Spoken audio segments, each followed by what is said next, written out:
Nós vamos ler do versículo 1 até o versículo 9 nesta noite.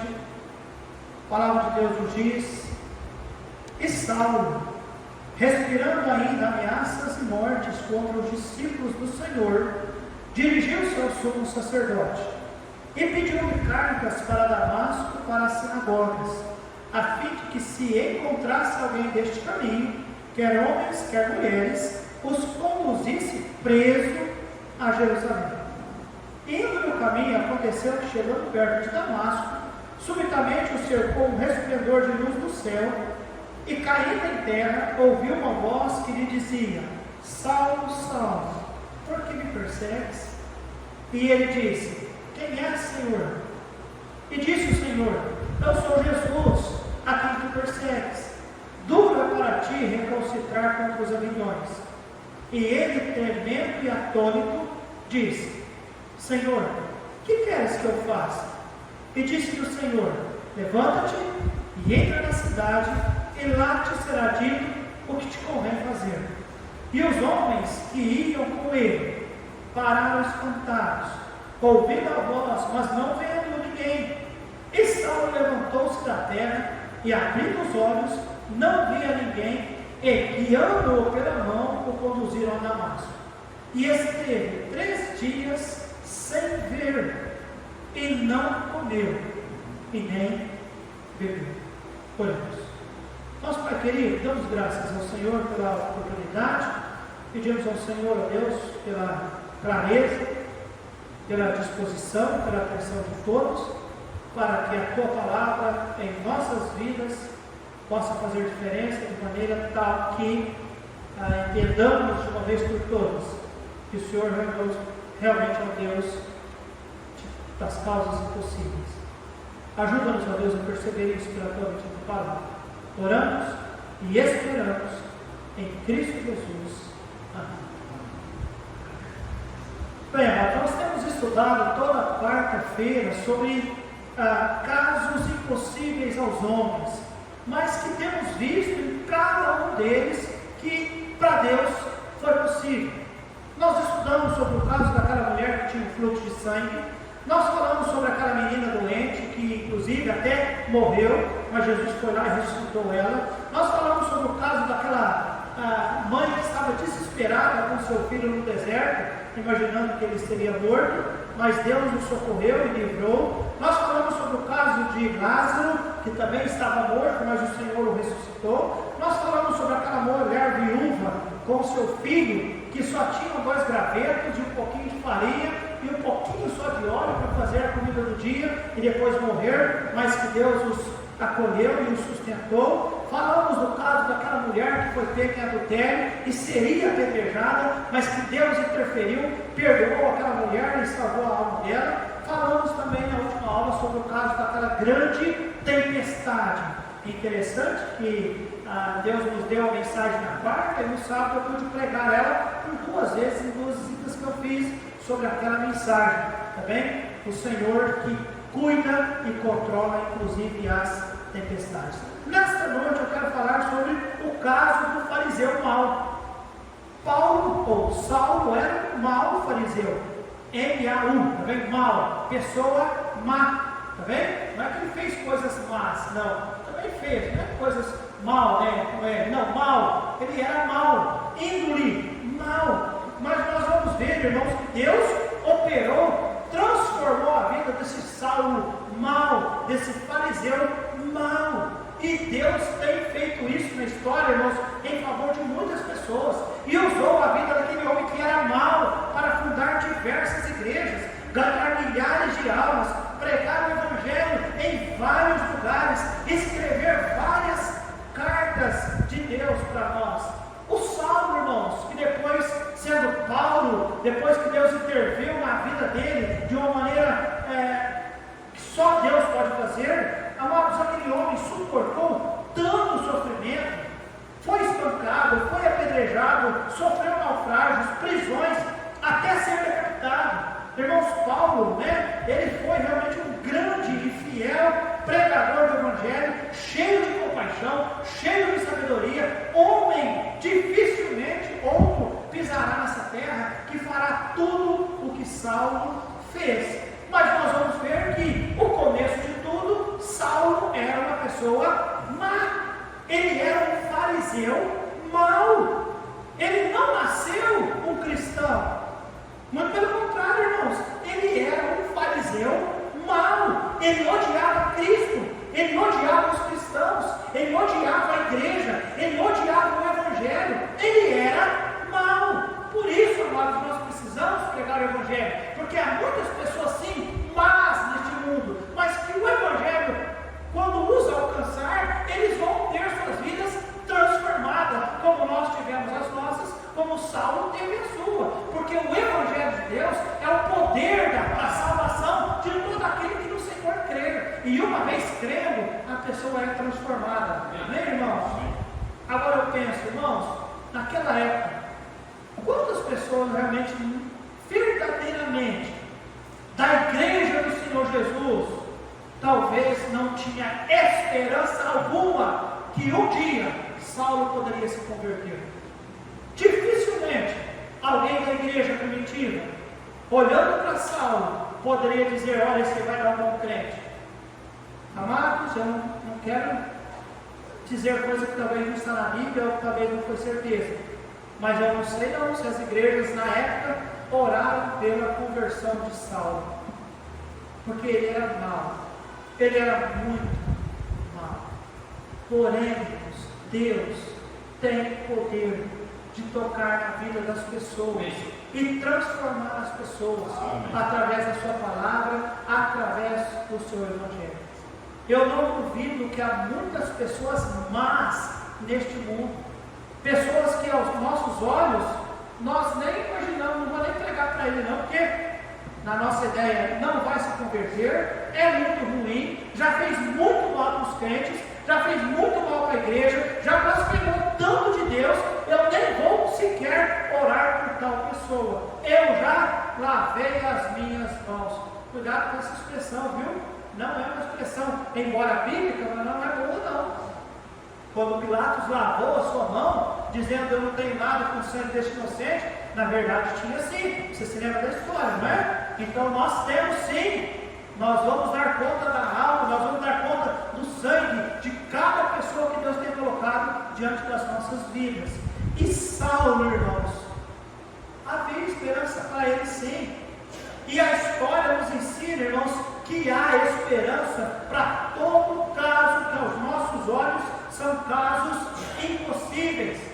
Talvez na nossa família, talvez entre os nossos amigos, talvez entre os colegas de trabalho, há pessoas que nós olhamos e falamos: esse não tem jeito. Mas para Deus, tem ou não tem jeito, igreja? Você crê nisso de fato? Porque eu creio. Para Deus, todas as coisas são completamente possíveis. O pastor Luiz, que pregou para nós, ele disse que por 14 anos, ele e a esposa, eles oraram e fizeram de tudo, e tinham no coração a esperança de que para Deus nada é impossível, e eles tiveram uma princesinha. Vocês viram ela, amém, irmãos? Porque realmente para Deus nada é impossível. O caso de Saulo, irmãos, deve nos encher de esperança, deve fazer-nos entender que Deus ama e quer salvar todos os pecadores, e que nunca é tarde demais. Enquanto a pessoa estiver viva, há esperança, amém, irmãos? Então isso deve nos lembrar de que o Deus da Bíblia é um Deus cheio de graça, é um Deus cheio de amor, é um Deus cheio de misericórdia, e é um Deus que quer salvar a todos, ainda que nós pensemos que nada está acontecendo, mas Deus está trabalhando, e Deus alcançou a vida de Saulo, que é um fariseu, ou era um fariseu mau. Conhece alguém lá? Conhece alguém que você já desistiu? Nesta noite eu quero que você entenda: para Deus nada é impossível. Amém, amados? E a primeira coisa que nós podemos ver nessa noite foi o problema que havia na vida de Saulo. Sim, havia problema, como na vida de qualquer humano. Todo humano é problemático. Você já percebeu isso? A Bíblia diz: não há um justo nenhum sequer. O problema de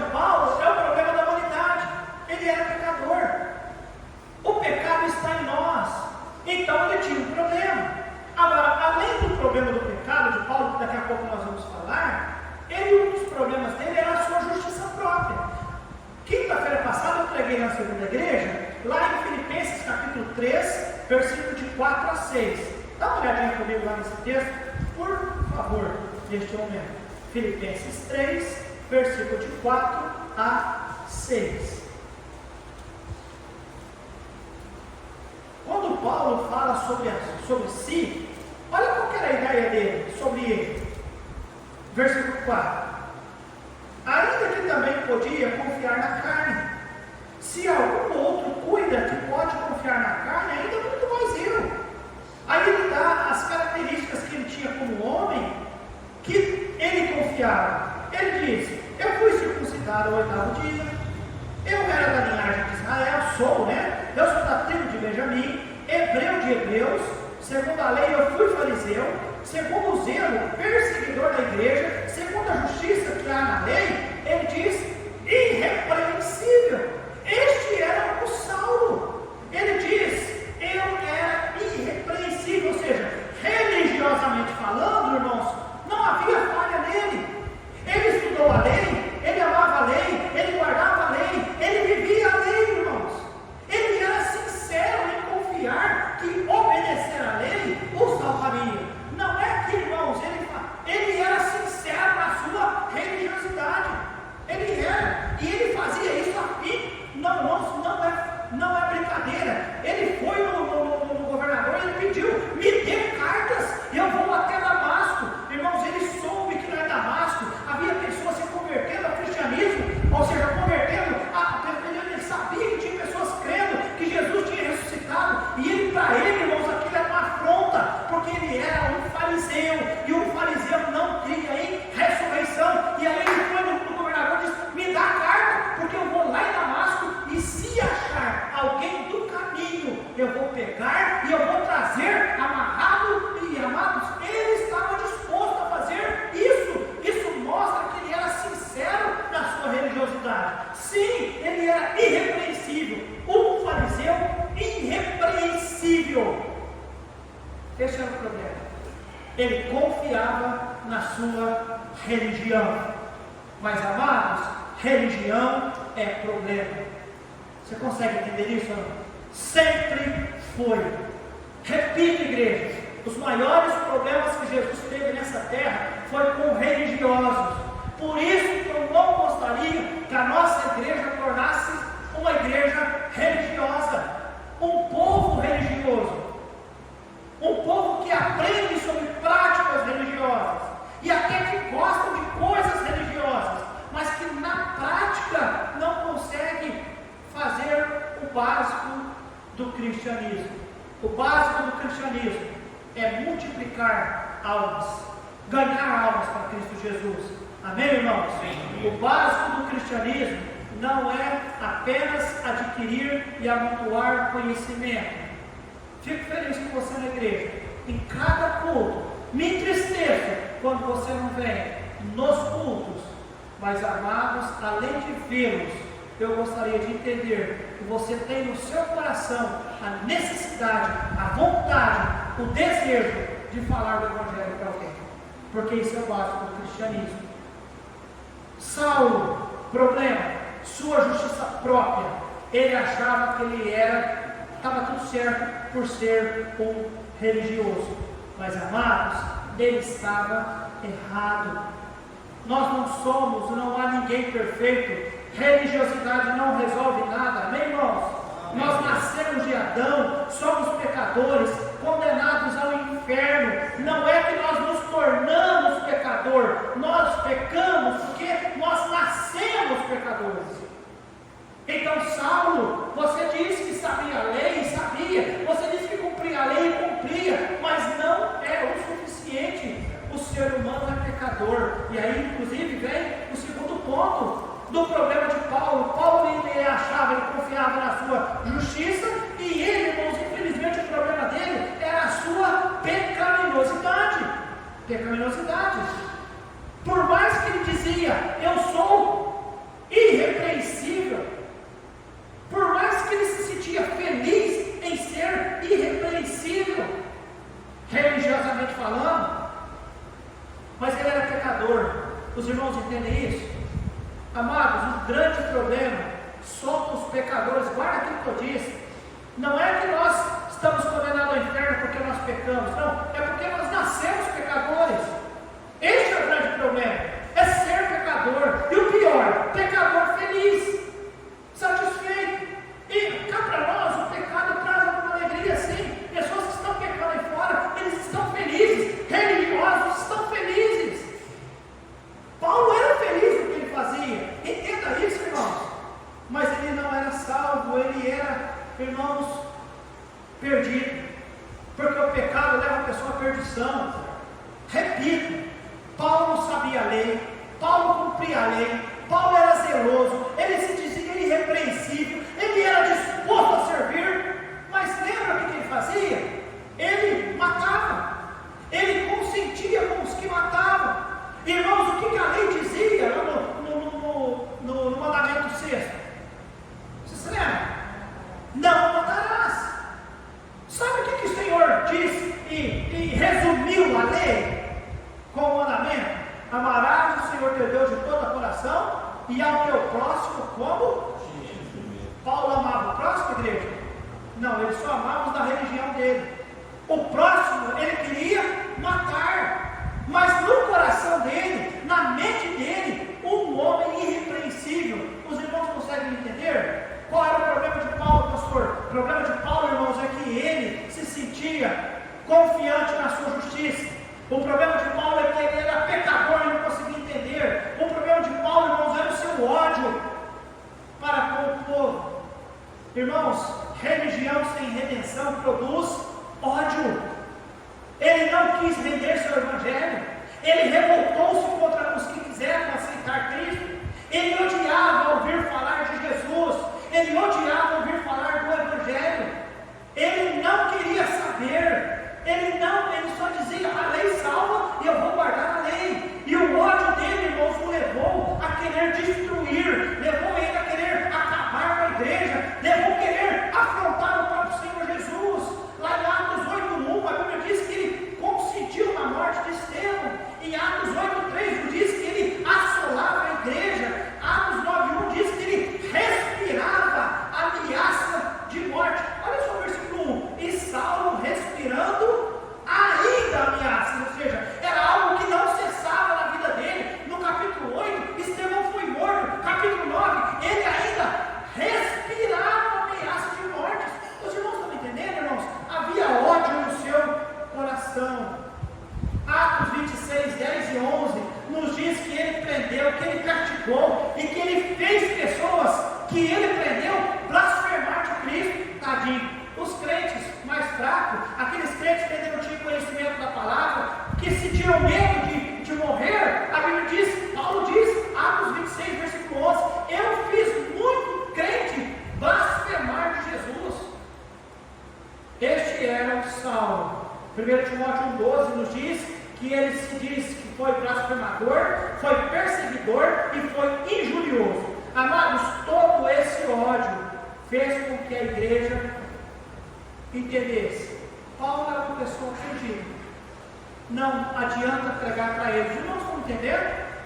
Eu não creio que a igreja pensou em pregar para Paulo. Não há nenhum indício de que alguém disse: vamos orar por Saulo, vamos pregar para Saulo.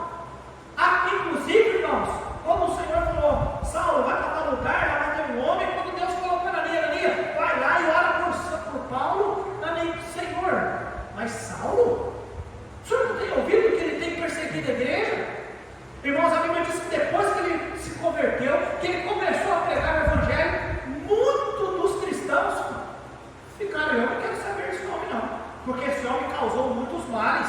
Aí Barnabé teve que entrar na história e disse: não, irmãos, ele também agora é nosso irmão, recebeu Cristo como nós, está pregando Cristo como nós. Sim, nós precisamos receber no nosso meio. Os irmãos estão entendendo, irmãos? Nem mesmo a igreja, depois que Saulo se converteu, acreditava nele, tampouco orou por ele. Amados, isso nos faz pensar muito e faz-nos chegar à conclusão: realmente Saulo era um fariseu mau. E o problema dele era confiar na sua justiça. na sua pecaminosidade e no seu ódio. Agora, em segundo lugar, nós vemos, irmãos, o poder de Deus na vida daquele homem. No versículo 3, a palavra de Deus nos diz: e indo no caminho, aconteceu que chegando perto de Damasco, a Bíblia diz aqui, irmãos, subitamente. Sabe o que significa subitamente? Foi algo realmente inesperado, foi algo repentino. Paulo não esperava aquilo, irmãos. Na mente de Paulo, eu vou lá em Damasco, eu vou andar mais de 200 quilômetros, e eu vou chegar lá, e quando eu encontrar alguém do caminho, lembra lá no versículo 2? Alguém deste caminho. Irmãos, os crentes já estavam sendo conhecidos como o povo do caminho. Por que o povo do caminho? Porque é o povo que decidiu seguir Jesus, e Jesus disse que Ele é o caminho, e aqueles que o seguem são aqueles que estão no caminho. Saulo diz: eu vou lá. E, amados, para Deus alcançar ele foi de uma maneira subitamente. O cercou um resplendor de luz do céu. Amados, o Senhor Jesus apareceu para ele. Não foi uma coisa da cabeça de Saulo. Não foi visão, é diferente. Visão de aparição. Visão é coisas que aconteceram com determinados homens, que eles tinham visão, Deus os comunicava alguma coisa. Mas no caso de Saulo, por exemplo, lembra João, lá na ilha de Patmos, ao escrever Apocalipse, ele teve visão. Deus, em visão, falou com ele. Paulo, aparição. Paulo viu Jesus Cristo. Tanto é que quando ele escreve aos Coríntios, ele diz: olha, que Cristo ressuscitou, foi visto pelas mulheres, foi visto por 120 e por último por mim. Ele viu Jesus Cristo. Os irmãos estão entendendo? Jesus pareceu um resplendor claro, e caindo em terra, ouviu uma voz que lhe dizia: Saulo, Saulo, por que me persegues? Saulo estava onde o povo de Deus, irmãos, não queria e não podia alcançar. Ele não dava ouvidos à voz do povo, ele não dava ouvidos à verdade de Deus, mas a Bíblia diz: mas subitamente o cercou um resplendor de luz. Deus sabia exatamente onde encontrar Saulo. Amém, igreja? Então, o poder de Deus na vida de Saulo, Deus sabia. Agora, como Deus o confrontou, irmãos? A Bíblia diz que uma luz cercou ele, e que ele foi ao chão, e aí está Saulo no chão, e Jesus olhando para ele, confrontando-o, perguntando-o: Saulo, Saulo, por que me persegues? Amados, agora Jesus falando com ele, o Jesus que tanto Saulo odiou, negou, e agora Jesus lá foi até ele e pergunta para ele, confronta ele: Saulo, por que você me persegue? Então ali nós vemos o confronto, nós vemos Deus convencendo ele. No versículo 5, a Bíblia nos diz, e ele diz: quem é, Senhor? E disse o Senhor: eu sou Jesus, a quem tu persegues. Tudo é para ti recalcitrar contra os aguilhões. E aí o Senhor tenta convencê-lo, dizendo: olha, para com isso, Saulo, você não se cansa disso? Você não está vendo que é duro para você recalcitrar contra os aguilhões? Os irmãos sabem o que é essa expressão? Recalcitrar é da coisa. Aguilhão, irmãos, era uma vara que na frente tinha um instrumento, um ferro, que as pessoas usavam para poder cutucar um animal que empaca. Sabe o que é um animal empacado? O pessoal não sabe, né? Aqueles bichinhos empacam muito. Ou é só burro e jumento. Irmãos, o aguilhão, ele cutucava a pessoa com aquela vara, relava no boi, e o boi levantava. Aquele animal que estava empacado, ele levantava. Mas Saulo era um humano. Vou dizer que ele era um animal, mas ele era um humano que empacou. Ele empacou contra Cristo. Ele não aceitava o Evangelho, ele não queria os cristãos, ele não queria saber da igreja, e ele está lá empacado. E Deus, irmãos, por várias maneiras, tentando cutucar ele,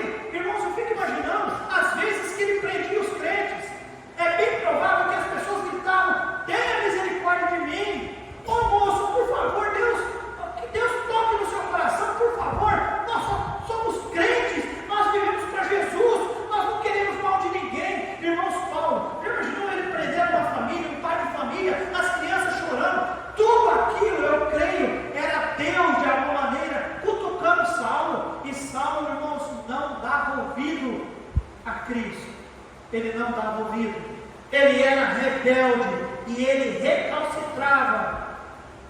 Agora, amados, quantas pessoas têm feito mesmo? Recalcitrado contra os aviões, rejeitado o Evangelho, dado coisa, em sinal de teimosia, em sinal de rebeldia. Amados, Saulo, ele ouviu o sermão inteirinho. Depois que em casa, leia Atos capítulo 8.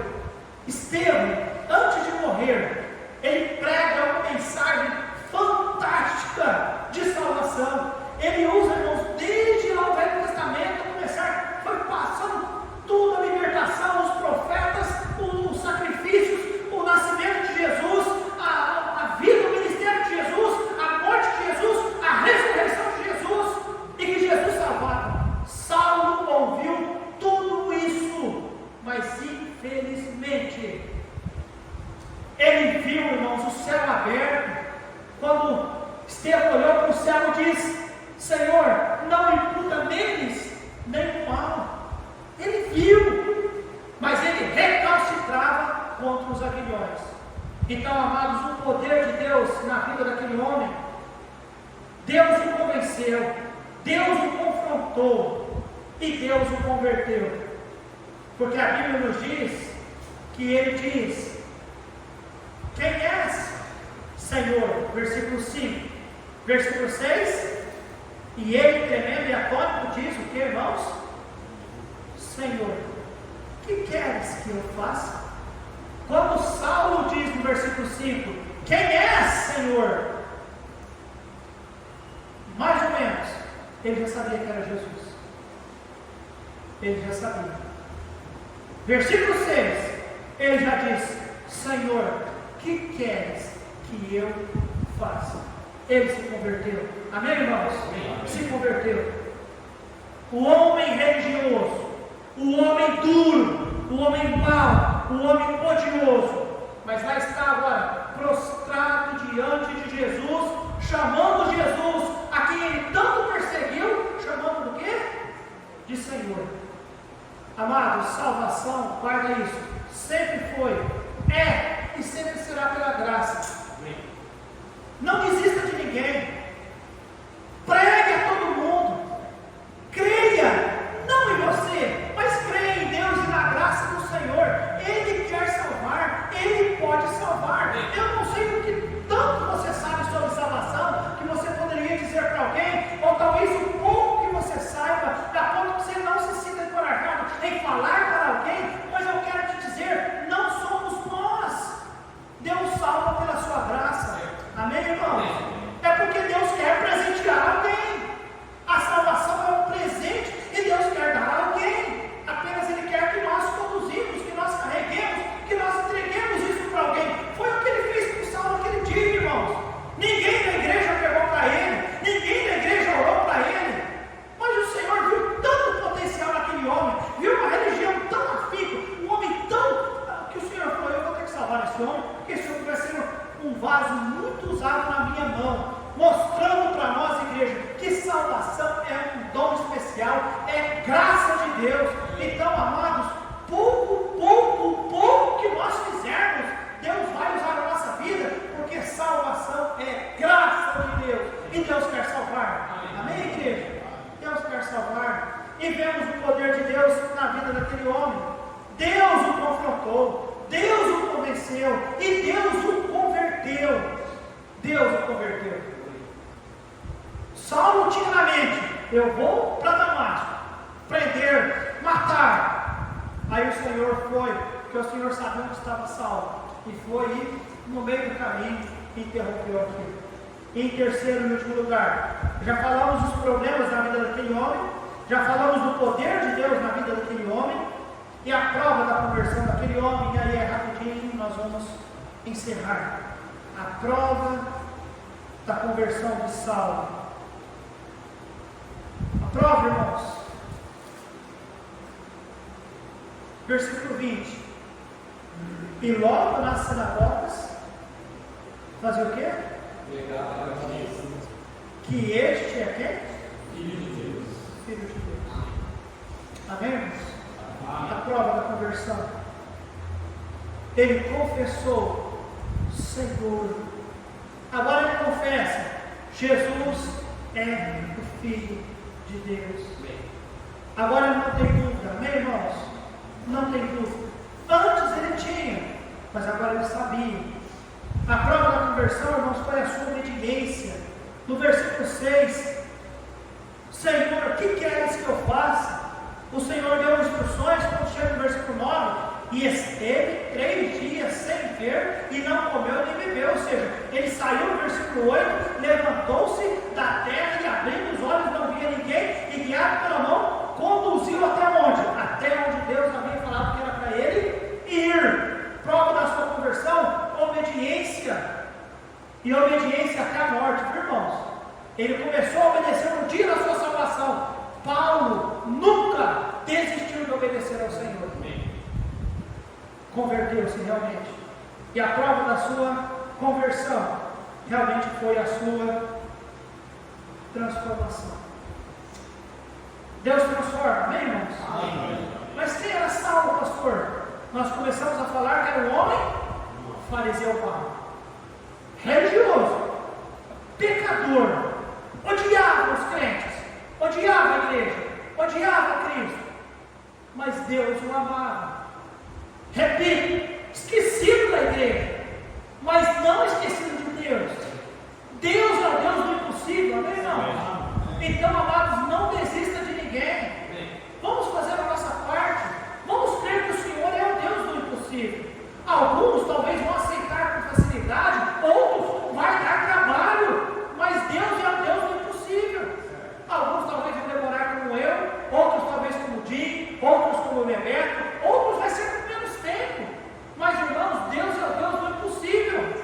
Agora, o que nós não podemos fazer é deixar de fazer aquilo que Deus já falou que devemos fazer. Então, amados, Paulo agora passa o resto da sua vida dando prova de que realmente conheceu Jesus. Houve transformação na sua vida. Aconteceu um novo nascimento, um novo coração, uma nova criatura. Eu encerro. Você conhece alguém como Saulo? Talvez melhor que Saulo, ou talvez pior do que Saulo. Alguém que você diria: pastor, olha, é impossível tal pessoa se converter. Irmãos, continue orando, continue pregando, reforce as suas orações, nunca deixe de orar. A Bíblia nos diz lá em Gálatas 6, versículo 9: e não nos cansemos de fazer bem, porque a seu tempo ceifaremos, se não houvermos desfalecidos. Continue continuando, continue crendo que Deus é o Deus do impossível. Amém, amados? Ele é o último estudo, mas Deus ainda continua sendo o Deus do impossível. Ele ainda continua.